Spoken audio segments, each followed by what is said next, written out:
족속이 너의 씨로 말미암아 복을 받으리라 하셨으니 하나님이 그 종을 세워 복 주시려고 너희에게 먼저 보내사 너희로 하여금 돌이켜 각각 그 악함을 버리게 하셨느니라. 아멘. 휴가철이었죠. 우리 8월달이 많이들 또 여행을 다녀오셨을 텐데요. 아마 비행기를 타고 또 먼 곳을 또 가신 분도 계실 겁니다. 비행기가 나와서 말인데요. 비행기가 이제 목적지에 도착할 때쯤 어떤 풍경이 눈에 들어옵니까? 고도가 점점 이렇게 낮아지면서 활주로가 보이기 시작하고 그 주변에 있는 집들이나 도로나 또 어떤 차들이 보이기 시작합니다.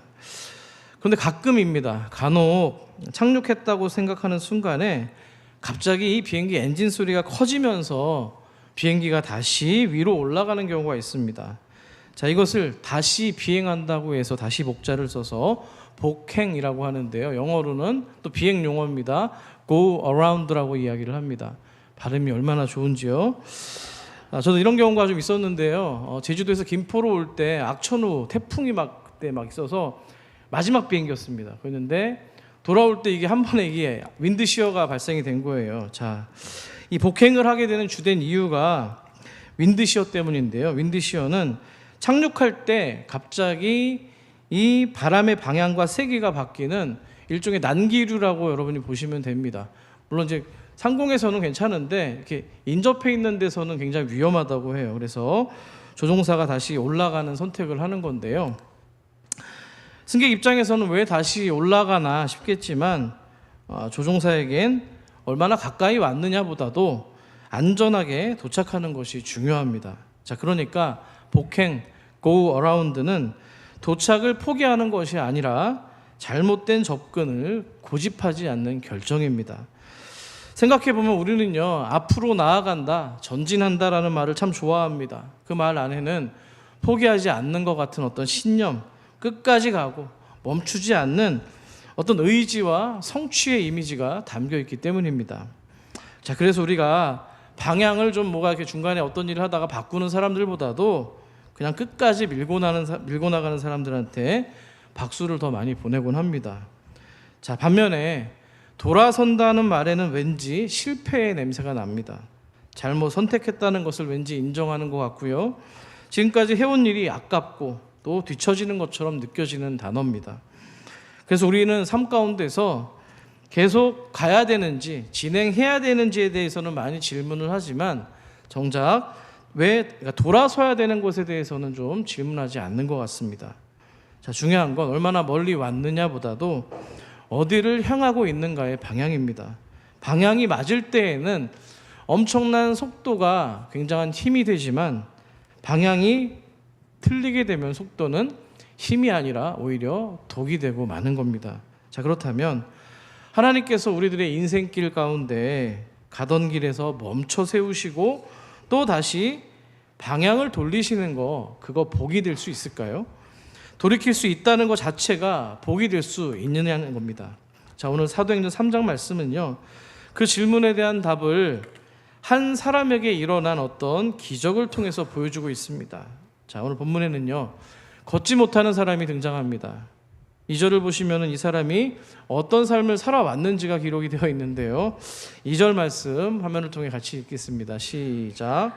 나면서 못 걷게 된 이를 사람들이 메고 오니 이는 성전에 들어가는 사람들에게 구걸하기 위하여 날마다 미문이라는 성전 문에 두는 자라. 아멘. 짧은 한 절이지만은 여기 나와 있는 등장인물의 어떤 고뇌가 좀 느껴집니다.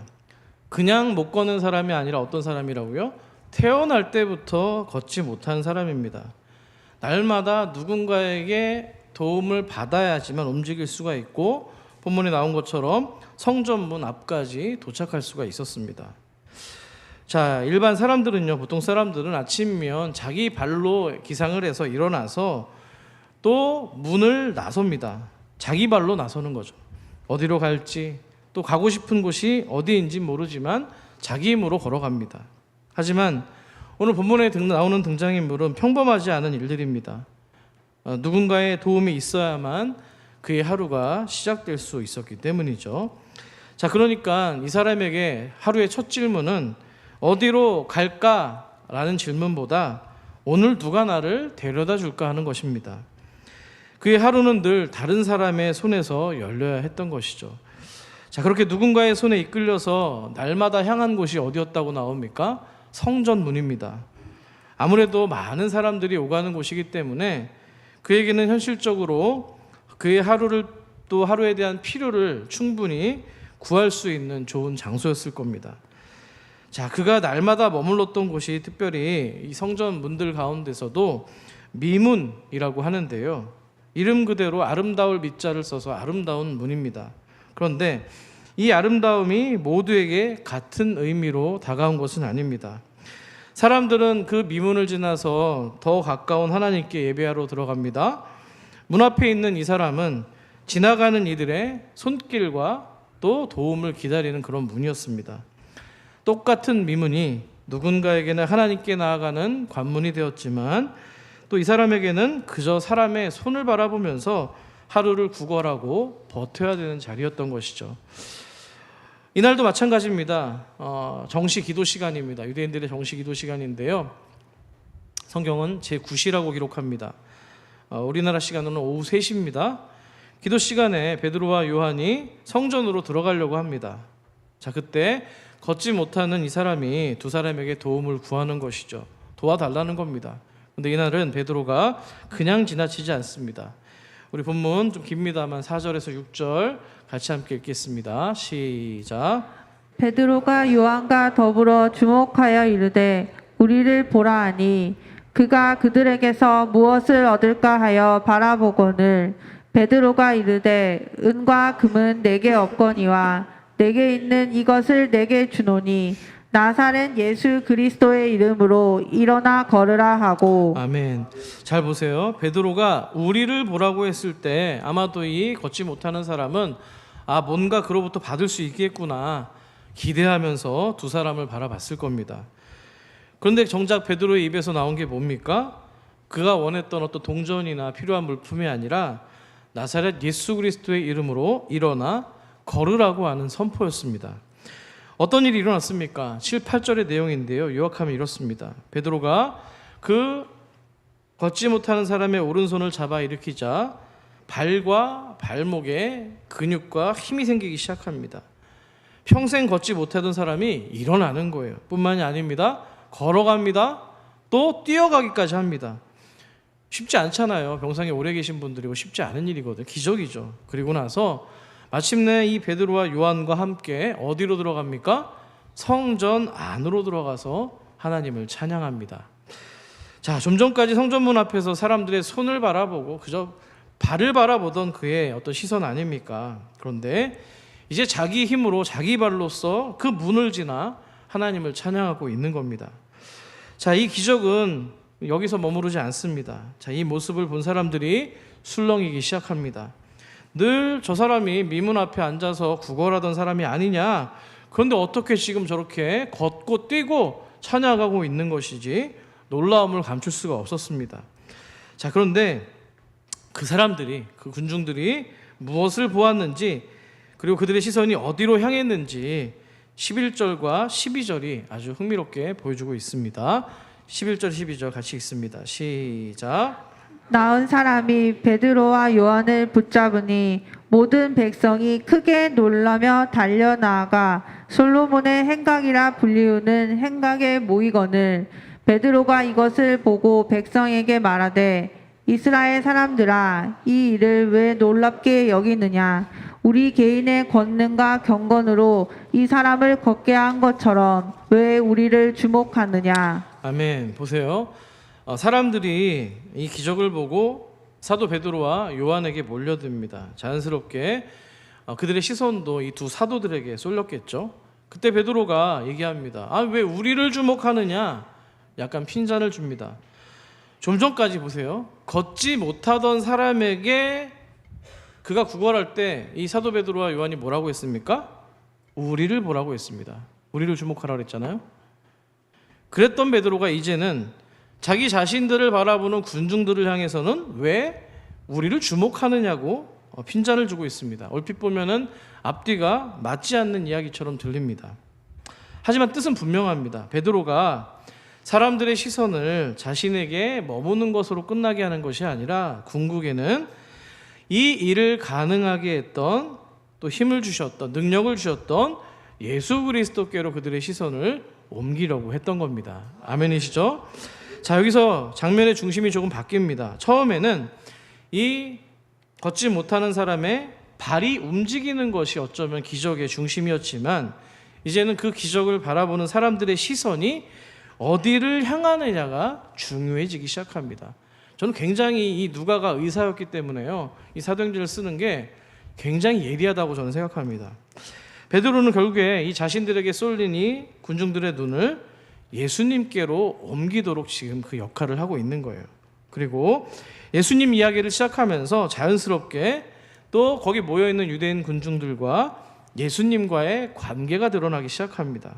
자, 그런데 오늘 이 기적을 베푼 놀라운 일을 누가 행하셨는지를 좀 밝히다 보니까 바로 그 예수님이 얼마 전까지 그들이 거부하고 밀어내고 또 심지어는 십자가에 못 박았던 예수라는 사실을 알게 됩니다. 바로 그 13절부터 15절의 내용이 바로 그런 내용인데요, 베드로가 예수가 누구인지를 밝힙니다. 요약하면 이렇습니다. 예수님은 하나님께서 영화롭게 하신 하나님의 종이다. 예수님은 거룩하시고 의로우신 분이다. 하나님과 죄가 없이 막힘없이 교제할 수 있는 분이다. 또 우리에게 생명을 주시는 주님이라고 소개합니다. 그리고 바로 그 예수를 그 다음에 이어서 뭐라고 합니까? 너희 유대인들이 또 죽도록 넘겨주었고 그 너희들이 부인했고 또 죽였다라고 선언하고 있습니다.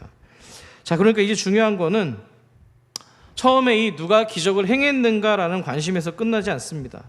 그분이 바로 자신들이 그렇게 거부했던 예수님이라면 이제 그들이 해야 될 일은 분명합니다. 바로 그들의 시선을, 그들의 마음을, 그들의 영혼을 다시 주님께로 돌아서야 되는 것이었던 거죠. 자, 그래서 베드로가 19절에서 이렇게 선포하고 있습니다. 19절을 같이 읽습니다. 시작. 그러므로 너희가 회개하고 돌이켜 너희 죄 없이 함을 받으라. 아멘. 자, 이 선포 앞에서 사람들은 더 이상 이제 기적의 구경꾼으로만 서 있을 수가 없었습니다.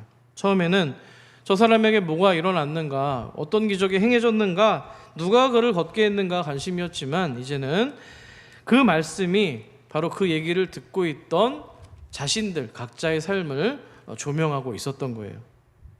사랑하는 우리 산소 가족 여러분, 말씀도 그렇습니다. 처음에는 우리가 이 얘기를 들을 때 다른 사람의 이야기로 듣지 않습니까? 근데 어느 순간에 묵상을 하다 보면 성령께서 그러면 너는 어떠냐라고 질문의 방향을 옮기십니다. 그때부터 그 말씀은 남의 얘기, 딴 나라 세상 얘기가 아니라 바로 여기 계신 여러분의 삶을 비추고 내 삶의 방향을 돌아보게 하는 능력의 말씀이 되는 줄 믿습니다. 자, 그런데 베드로는 이 회개하고 돌이키라는 선포에서 끝내지 않습니다. 설교의 마지막에 이르러서 그 돌이킴을 바로 오늘 우리가 읽었던 복이라고 하는 개념과 연결해서 설명을 하고 있는데요, 그 연결고리가 바로 25절에 나오고 있는 아브라함의 약속입니다. 베드로가 하나님께서 아브라함에게 주셨던 그 아주 오래된 약속 하나를 꺼내는데요, 25절 하반절을 화면과 함께 같이 읽어보겠습니다. 25절입니다. 시작. 아브라함에게 이르시기를 땅 위의 모든 족속이 너의 씨로 말미암아 복을 받으리라. 아멘. 결론은 뭡니까? 하나님께서 오래전 아브라함에게 약속하신 게 뭐예요? 한 글자로 복입니다. 근데 베드로는 그 복을 그냥 과거의 딴 나라 세상 얘기로 그냥 약속으로만 남겨두지 않고요, 지금 예수 그리스도, 오늘 이 기적을 행하겠던 원동력이었던 예수 그리스도를 통해서 그 약속이 어떻게 이루어지고 있는지를 설명합니다. 이어지는 26절도 같이 읽어주십시오. 시작. 하나님이 그 종을 세워 복 주시려고 너희에게 먼저 보내사 너희로 하여금 돌이켜 각각 그 악함을 버리게 하셨느니라. 아멘. 잘 보십시오. 여기 나오고 있는 26절에 종이 누구를 말하고 있는 겁니까? 하나님의 종? 누구예요? 종이 누구를 얘기하는 거예요? 예수 그리스도를 얘기하는 거잖아요. 설교를 듣고 계시죠? 예, 듣고 계신 것 같아요. 그죠? 하나님의 종 여기 예수님이잖아요. 말이 꼬이네 막. 자, 26절에는요. 하나님께서 예수님을 보내신 분명한 목적이 나와 있습니다. 바로 복을 주시기 위함입니다. 자, 그런데 이 복이 사람의 삶에 어떻게 나타난다고 기록합니까? 돌이켜 각각 그 역할을, 악함을 버리게 하는 데 있다고 말씀하고 있습니다. 앞서 우리가 19절에서 이 돌이키라는 말이 우리에게 요구되는 어떤 귀찮은 명령처럼 느껴질 수 있습니다. 그런데 26절에 와서 보니까 놀랍게도 그 돌이킴이 하나님께서 주시려는 복과 맞닿아 있다는 거예요. 그러니까 하나님께서 우리가 잘못된 길을 마음껏 가도록 내버려 두시는 것을, 방치하는 것을 복이라고 부르지 않고요, 그 길에서 돌아설 수 있게 하는 것을 복이라고 이야기합니다.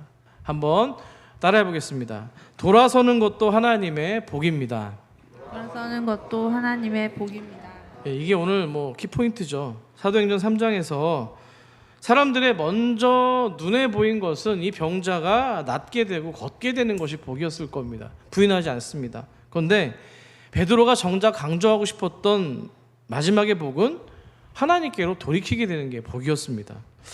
우리는 늘 말씀드렸지만 뭐가 내 인생에 플러스가 됐는지, 더해졌는지, 소유가 생겼는지를 보면서 복을 카운트합니다. 건강이 회복되고 막혔던 길이 열리고 형편이 좋아지고 원하던 것을 얻게 되면 복받았다라고 이야기를 합니다. 물론 그것도 감사한 은혜입니다. 또 혹시라도 제가 이걸 부인하는 게 아닙니다. 여러분 가운데 정말 건강이 필요하고 또 뭐예요? 막혔던 길이 열리고 형편이 좋아지고 원하던 것을 정말 성경적으로 얻게 된다면 정말 저도 좋겠습니다. 그런 은혜와 복이 여러분에게 임하기를 소망합니다. 자, 그런데 오늘 말씀은요, 우리가 잘 셈하지 않는, 계산하지 않는 복 하나를 더 보여주고 있습니다. 뭔가를 더 가지게 되는 게 복이 아니라 잘못 붙들고 있던 것들을 버릴 수 있게 된 것도 복이라는 겁니다. 가고 싶은 길이 잘 열리게 된 것만 복이 아니라 잘못된 길에서 돌아서게 된 것도 복이라는 겁니다. 자, 그렇다면 왜 돌이키는 것이 우리에게 복이 되는 것일까요? 자, 러시아의 대문호인 톨스토이의 작품 가운데 단편집입니다. 여러분도 원하시면 제가 빌려드릴게요.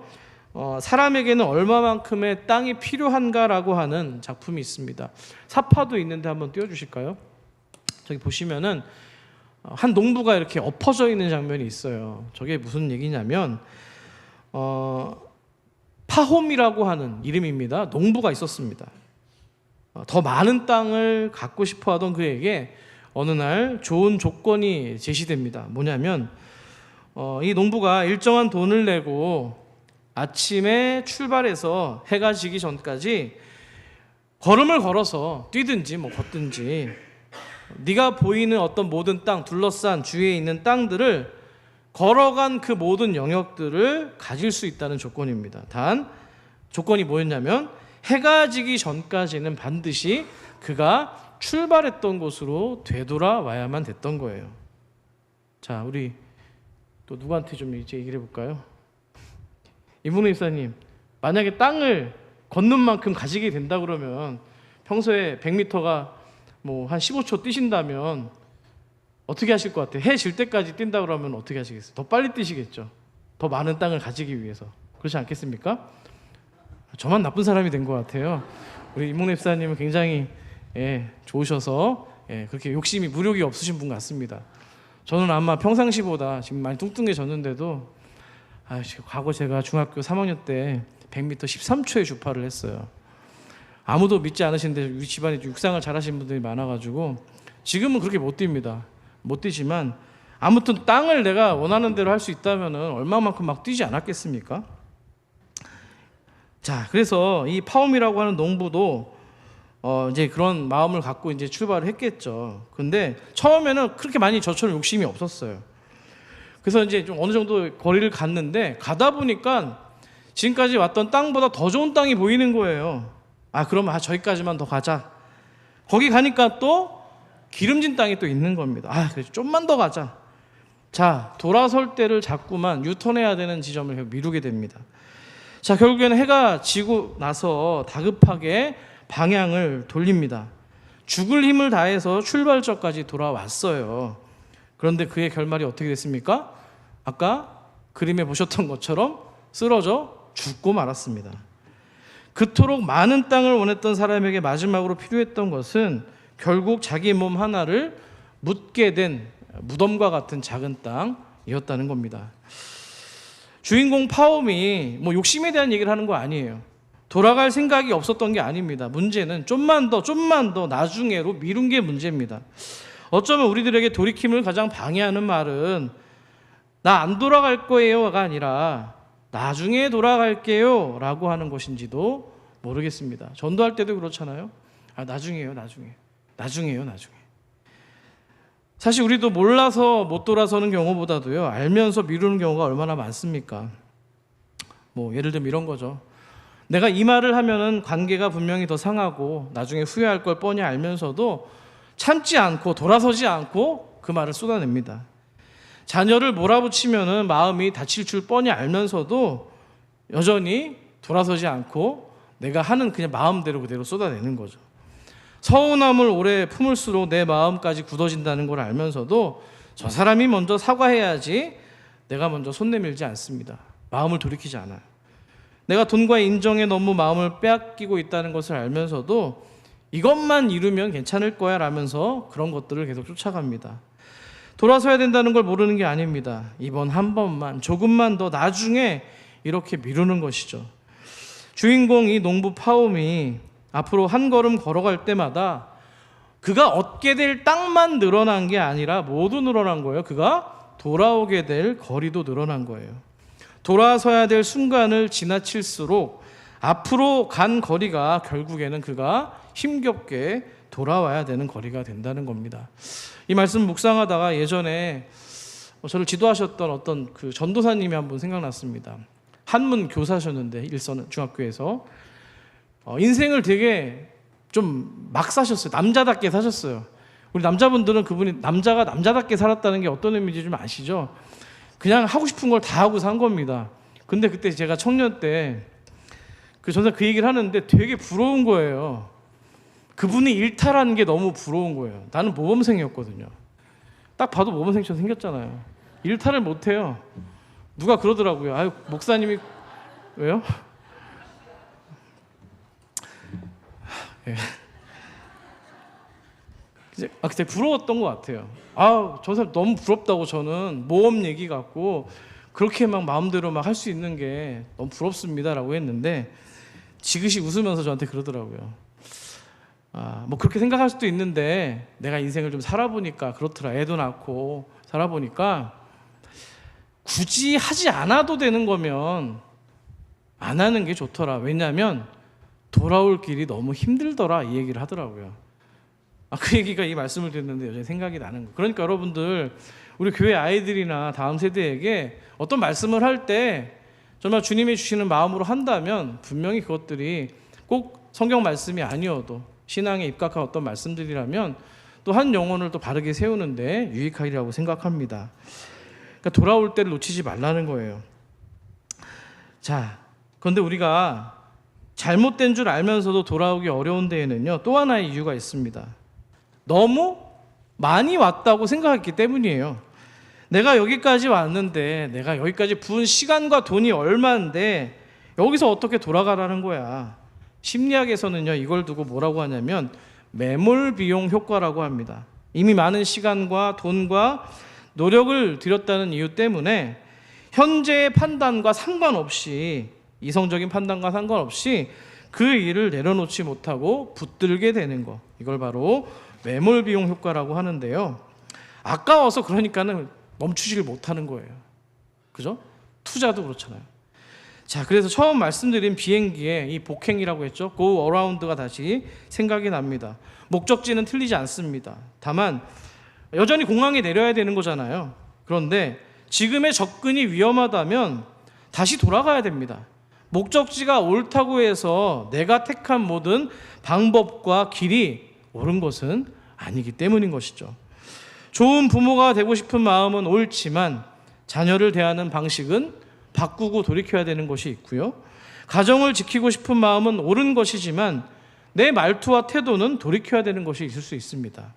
교회를 잘 섬기고 싶은 마음은 귀하지만 어느 순간 사람의 인정이 더 중요하거나 기쁨 없이 그냥 마지못해 감당하고 있다면 마음의 방향을 다 돌이켜야 되는 것이 필요한 것입니다. 돌이킴은 지금까지의 모든 것을 부정하는 일이 아닙니다. 하나님 앞에서 하나님이 원하신 방법으로 수정되는 일입니다. 아멘이십니까? 그런데 오늘 사도행전 3장으로 들어오면은요, 또 하나 놓치면 안 되는 장면이 있어요.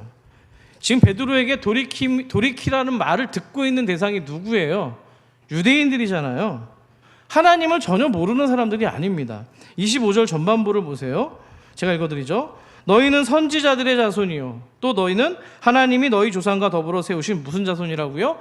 언약의 자손입니다. 하나님 나라 백성이고요, 약속의 자녀라는 거예요. 자, 그런데 이들이 지금 서 있는 공간이 지금 어느 지역에 있는 거예요?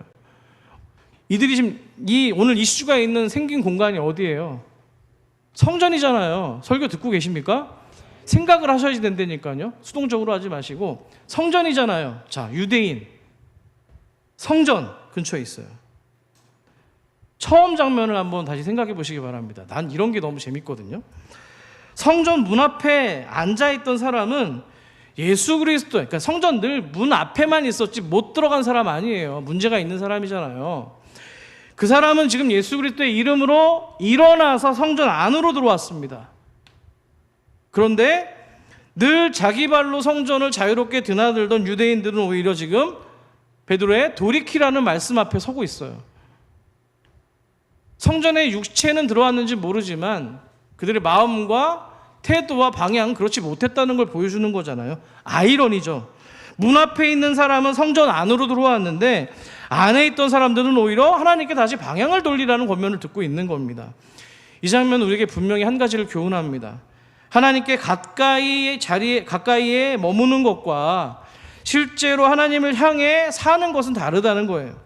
오랫동안 우리가 예배의 자리에 앉아 있을 수 있고 직분을 맡아서 감당할 수도 있고 그럴 수 있습니다만, 그게 익숙함으로 또 매너리즘으로 굳어진다면 마음은 오히려 내가 해오던 방식으로 어떤 신앙생활을 해오고 섬김도 내 방식대로 하고 어느 순간 기쁨보다도 의무감에 끌려갈 수가 있다는 거예요.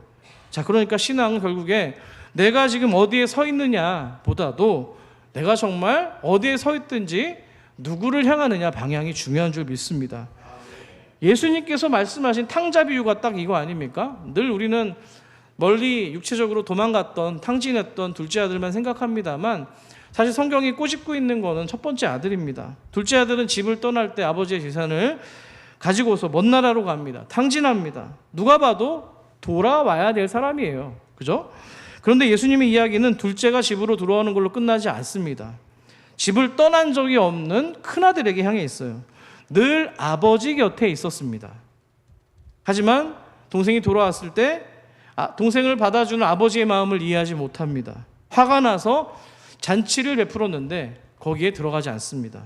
그러니까 둘째는 좀 육체적으로 또 물리적으로 멀리 좀 멀어진 거죠. 먼 땅으로 갔으니까. 하지만 큰아들은 마음으로 아버지와 멀어져 있었던 거예요. 가까이는 있었지만, 집에는 있었지만, 아버지 집에는 있었지만, 성전에는 있었지만, 왔다 갔다 했지만 뭐예요? 하나님과 관계없는 삶을 살았던 겁니다. 몸은 집에 있어도 마음은 집을 떠날 수가 있는 겁니다. 자, 그래서 돌이킴은 멀리 떠난 사람에게만 필요한 게 아닙니다. 예배를 드리고 있으면서도 마음은 우상을 섬길 수 있고요, 열심히 섬기면서도 어떤 일을 하면서 비교와 서운함이 있을 수 있습니다. 말씀을 오랫동안 듣고 알면서도 어느 순간에는 하나님께 묻기보다는 내 뜻대로 내 경험을 믿고 살아갈 때도 있습니다. 그러니까 결국 뭐예요? 말씀은 지금 누가 돌이켜야 되는가를 묻다가 너는 어디에서 돌이켜야 되는가를 묻고 있는 겁니다. 자, 그래서 저는 26절에 나와 있는 이 각각이라고 하는 단어가 중요하게 들립니다. 너희로 하여금 돌이켜 각각 그 악함을 버리게 하셨느니라. 흥미로운 거는요, 25절, 이 바로 앞에 있는 25절에서는요, 좀 큰 규모의 단어가 나옵니다. 땅 위에 모든 족속이라고 되어 있죠. 25절에는 모든 족속이 있고 26절에는 각각이 있습니다. 자, 그래서 이 말씀 앞에서는 다른 사람들을 떠올리기보다 여러분 자신의 마음을 살펴야 됩니다. 하나님께서 지금 내 안에서 돌려 세우려고 하는 것이 무엇인지, 내가 여전히 붙들고 있는 것이 무엇인지를 묻고 있기 때문입니다. 하나님이 우리를 돌이키게 하실 때 막연하게 돌이키지 않습니다. 각각 돌이키는 거예요.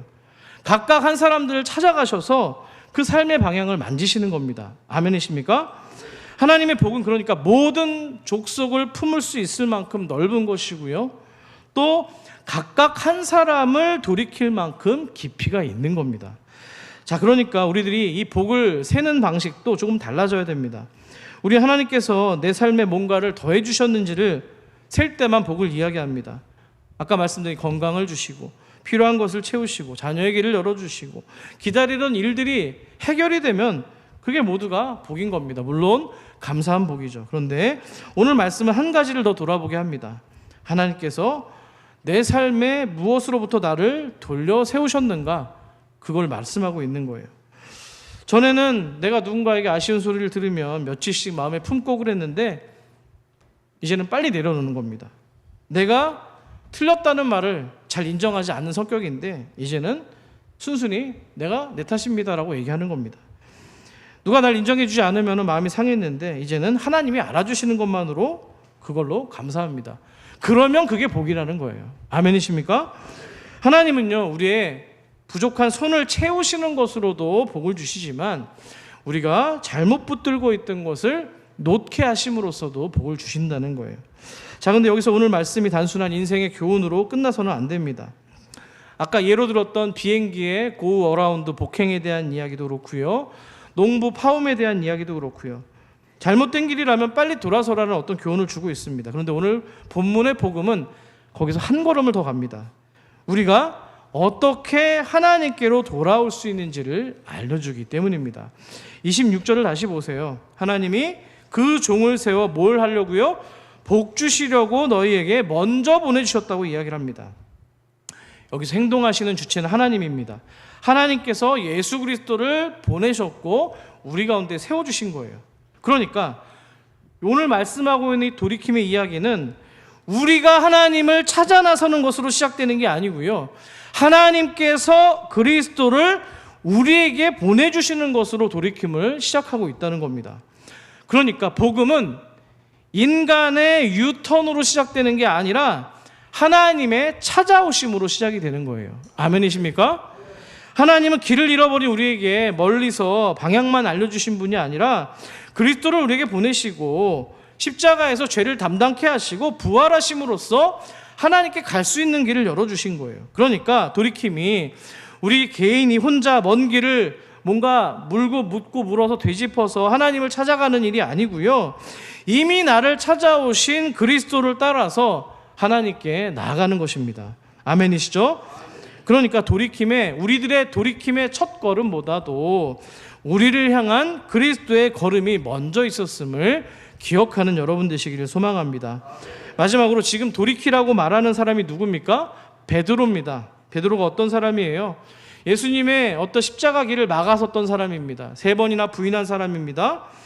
하지만 부활하신 예수님께서 그랬던 베드로에게 찾아오셔서 너 나 사랑하느냐, 내 양을 먹이라 치라고 이야기를 합니다. 불러주신 겁니다. 그러니까 베드로는 뭐예요? 자신이 먼저 예수님의 돌이킴을 경험했던 사람이에요. 은혜를 받은 사람이라는 거예요. 주님을 떠났다가 다시 돌아왔던 사람이라는 겁니다. 그러니까 돌이키라고 말하는 그의 말에는 책망만 있는 것이 아니라 다시 나 같은 사람도 돌아올 수 있었다라고 하는 은혜의 경험을 공유하고 있는 겁니다. 아멘이시죠? 여러분들이 어려움을 겪었을 때 누군가의 어려움을 바라보면서 옆에 가서 그냥 있어주기만 해도, 말 한마디만 그냥 힘들지라고 해도 그런 분들에게서 나오는 말이 더 힘이 있는 거 아닙니까? 같은 거예요. 자, 그러니까 오늘 말씀 앞에서 한 가지만 물어보면 좋겠습니다. 지금 여러분의 삶 가운데서 주님께서 돌려 세우기를 원하는 것이 무엇입니까? 여러분이 돌아오기를 바라는 것이 무엇입니까? 하나님은요, 방향을 바꿀 때 그것을 실패가 아니라 오늘 복으로 말씀하고 있다는 겁니다. 말씀을 맺습니다. 사도행전 3장에서 걷지 못하는 사람이 일어나서 걸었을 때 사람들의 눈에는 가장 먼저 그것이 복으로 느껴졌을 겁니다. 그런데 오늘 베드로의 설교 마지막에서는 더 깊은 복, 바로 돌이키게 되는 복을 더 이야기하고 있습니다. 오늘 우리가 다시 배워야 될 복이 바로 이겁니다. 돌이킬 수 있는 것이 복이라는 거예요. 가던 길을 멈출 수 있는 것도 복이고, 잘못 붙들고 있는 걸 놓는 것도 복이고, 하나님께 다시 방향을 향하는 것도 복입니다. 유턴하는 거 중요합니다. 그런데 유턴한 다음에 어디로 유턴하느냐? 다시 하나님께로 리턴하는 게 더 중요하다는 거예요. 여러분, 그 돌이킴보다, 우리의 돌이킴보다 먼저 우리를 찾아오신 예수 그리스도의 그 첫 걸음을 먼저 기억하시길 원합니다. 결국 우리 돌이킴과 회개의 목적지는 조금 더 내가 좋은 사람이 되는 것이 아니라 하나님께로 돌아가는 것인 줄 믿습니다. 여러분, 오늘 잘못된 방향에서 또 우물쭈물하고 망설이는 분이 계십니까? 그렇다면 오늘 이 말씀을 통해서 순종하시고 또 여러분의 속도를 멈추시고 하나님이 원하시는 예수의 방향, 말씀의 방향, 기도의 방향, 또 교회의 방향, 공동체의 방향으로 향할 수 있는 저와 여러분 되기를 간절히 축원합니다. 오늘 말씀 생각하시면서 찬양하실 텐데요. 우리 찬송가입니다. 찬송가 나 주를 멀리 떠났다 273장인데요. 좀 탕자의 이야기와도 맞물리는 것 같습니다. 1, 2절을 하고 후렴을 하고요. 3, 4절을 하고 후렴을 하고 5절을 같이 전체 하겠습니다.